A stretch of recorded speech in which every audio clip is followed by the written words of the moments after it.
बॉलीवुड के गलियारों में इन दिनों रणबीर कपूर और आलिया भट्ट की शादी की बातें हर तरफ हो रही हैं।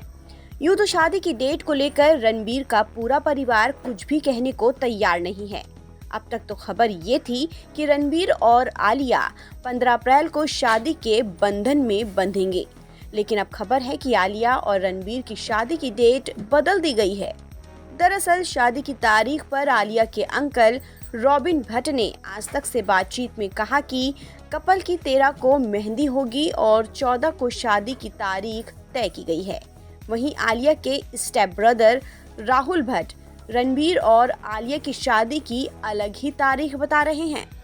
राहुल ने कहा है कि वेडिंग डेट मीडिया में लीक होने की वजह से सिक्योरिटी को ध्यान में रखते हुए अब डेट चेंज कर दी गई है। इतना ही नहीं, आलिया और रणबीर की शादी का कंफर्मेशन देते हुए राहुल ने कहा कि शादी तो हो रही है, ये सब जानते हैं, लेकिन 13 और 14 अप्रैल को शादी नहीं है, ये बात पक्की है। दरअसल पहले शादी की तारीख यही रखी गई थी, लेकिन मीडिया में लीक होने के बाद तारीखों में बदलाव किया गया है।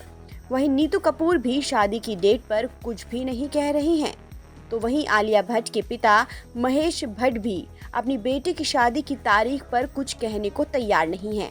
आज तक से बातचीत में महेश भट्ट ने कहा कि मुझे मेरी समधन नीतू कपूर की ओर से इंस्ट्रक्शन है कि मैं इस पर कुछ ना कहूं, तो उनकी बात कैसे टाल सकता हूं।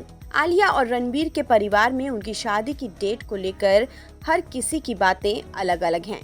ऐसे में सवाल ये है कि क्या सच में रणबीर कपूर और आलिया भट्ट की शादी की तारीख बदल दी गई है, या फिर मीडिया को गुमराह करने के लिए शादी की डेट को लेकर सस्पेंस बनाया जा रहा है। आपको बता दें कि आलिया और रणबीर एक दूसरे को लंबे वक्त से डेट कर रहे हैं और पिछले कुछ वक्त से दोनों की शादी की चर्चाएं खूब हो रही हैं, लेकिन किसी न किसी कारणों की वजह से शादी हो नहीं पाई। और अब रणबीर आलिया की घर की रौनक को देखकर लग रहा है कि दोनों जल्द ही शादी के बंधन में बंध जाएंगे। फिलहाल इस खबर में इतना ही। देश और दुनिया की तमाम खबरों के लिए आप बने रहिए वन इंडिया हिंदी के साथ।